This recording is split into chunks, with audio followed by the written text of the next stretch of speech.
One of the biggest problems that so many studio owners face when they're kind of trying to cross that 40 to 50 student threshold. Obviously, the more revenue you're going to have and the more you're going to be able to increase your student load. Delegating where you need to and ensuring that you move into this next chapter with the right mindset. If you've ever felt like you've hit a plateau in your music teaching business, whether that's 50 students, 200, 500, 5,000, wherever it is, this video is for you today. We're going to be hearing from some of the incredible music school owners from Build a Music School, and they're going to be sharing some of the biggest mistakes that they see and how you can break through those mistakes so that your business will keep growing, getting stronger and stronger, so that you can enjoy the life that you designed your business to bring you. So I'm going to hand it over to those guys, and then I'll jump in at the end and I'll share two big things that I've learned, big mistakes I see repeatedly in working with music schools in our BAM squad with Build a Music School. So I'll see you at the end for those two big things that I see consistently. I'll hand over to our first speaker. Okay, so you're stuck at 50 students, and what can you do about it? So here's three things that I think will help if you're stuck at 50 students and how to fix them or help you along the way. So the first one is going to be, I think most studios that are stuck at 50 students is a lack of teaching, just teachers, right? So maybe it's just you, or maybe it's you and like one other teacher, and you just don't have the capacity or literally the time to expand beyond 50 students, right? It's going to burn you out to take any more on. You've got 25 students, you got one other teacher that works for you, and they've got 25 students. And so you really just can't grow because there's no time if you're doing private lessons. Now, if you're doing group lessons, maybe you can add more to your group lessons. That's a way to expand there. But if you're doing private music lessons, really, it's one-on-one time. So the more students you get, the more time you're devoting.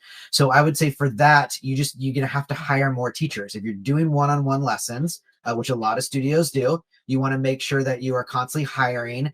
You've got to have the space for it. Obviously, you got to have an extra room or the time for it. And then just make sure that you have got the teachers that can expand. So that's the first thing.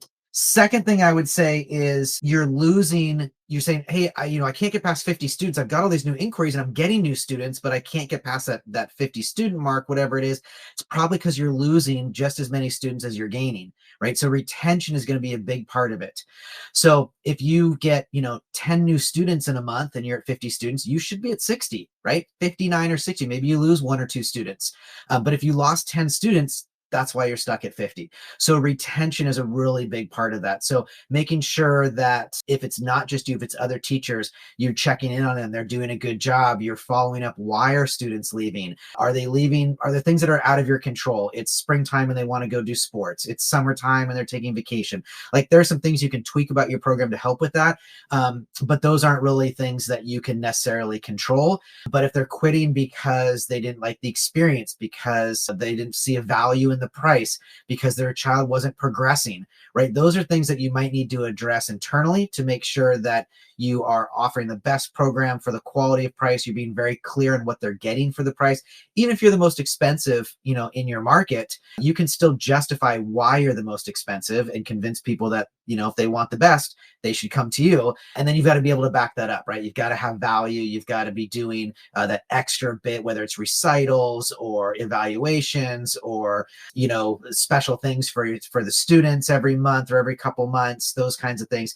You just want to make sure that you're adding value so parents stay with you. The longer they stay with you, obviously, the more revenue you're going to have, and the more you're going to be able to increase your student load and not have to go out and find 10 students to replace the 10 you just lost, right? So that's the second one. Retention is really focus on that. And then the last one I would say is marketing.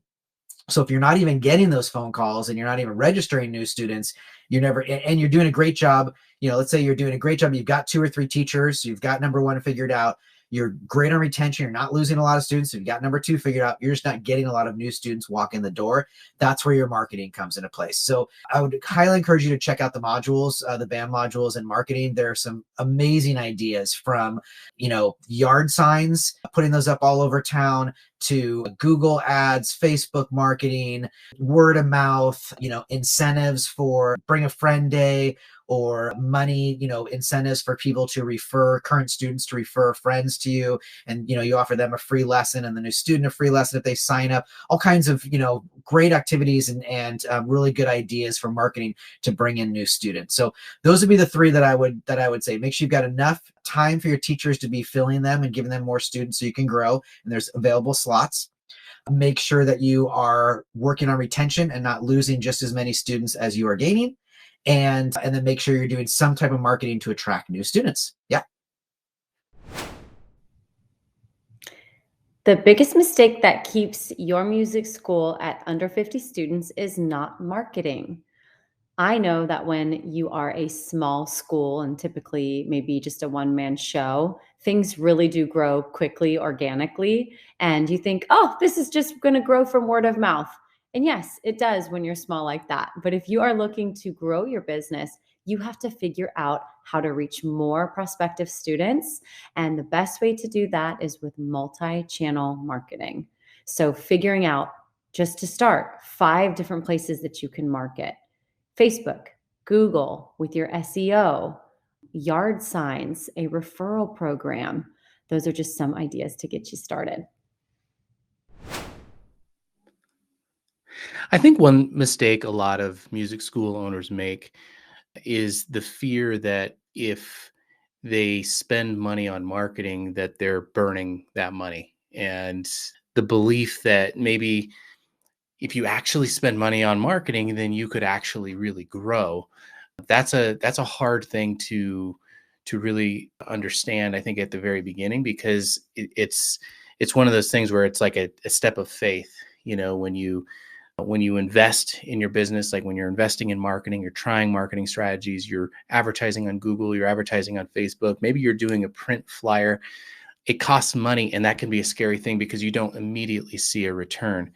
And so I think when school owners first start out, this idea that, we're just going to grow word of mouth, it's a very slow and actually very costly way to build a business. And so you really do have to aggressively invest in advertising to grow your business. I bet that you are the best person to do your job in the way that you do it. You probably have the best progression model for your musicians. You probably have the best games to throw in at the last minute.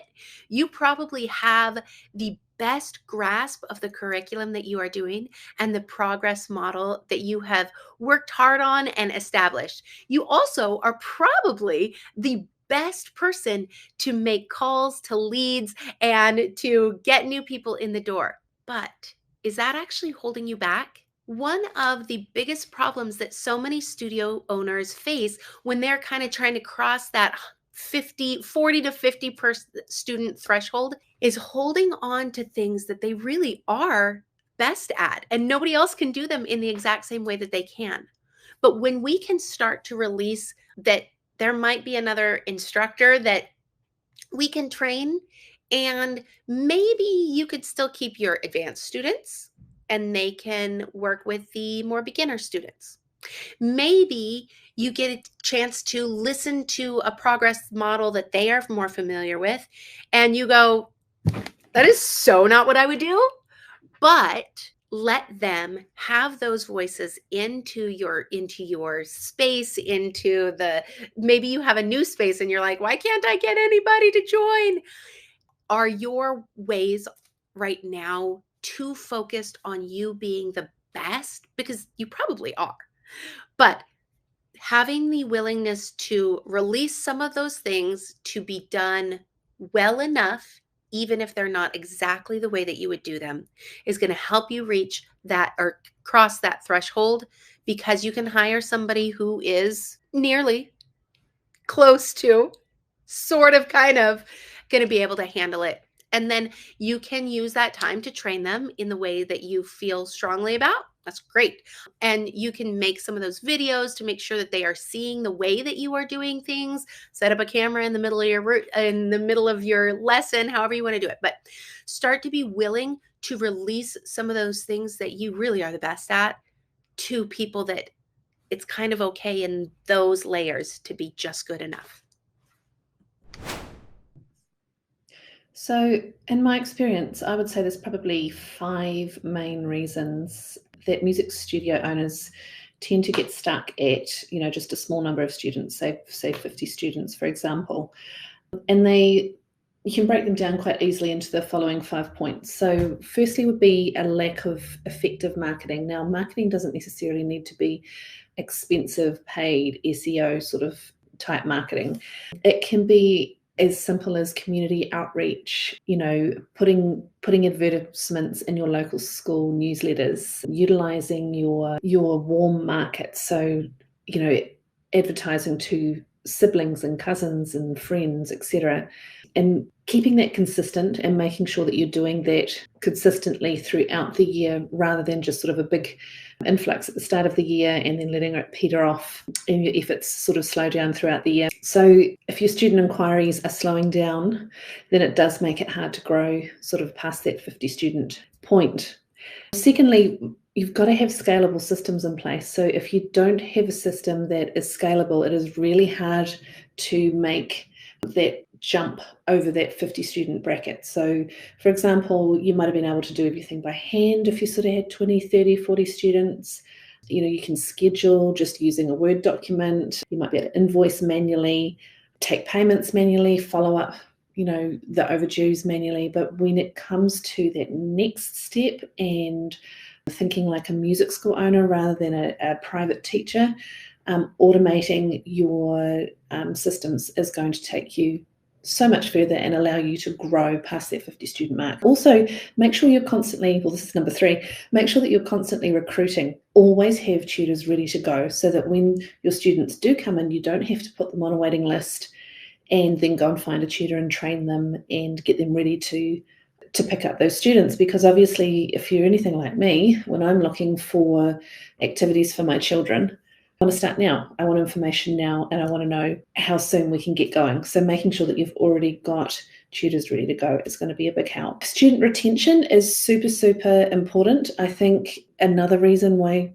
often music studio owners can't get past that 50 student mark is because of the back door. So they may have students coming in, but are they retaining those students? What strategies do they have in place to ensure that those students feel valued and supported and part of a community and really embrace the culture that you have at your music school?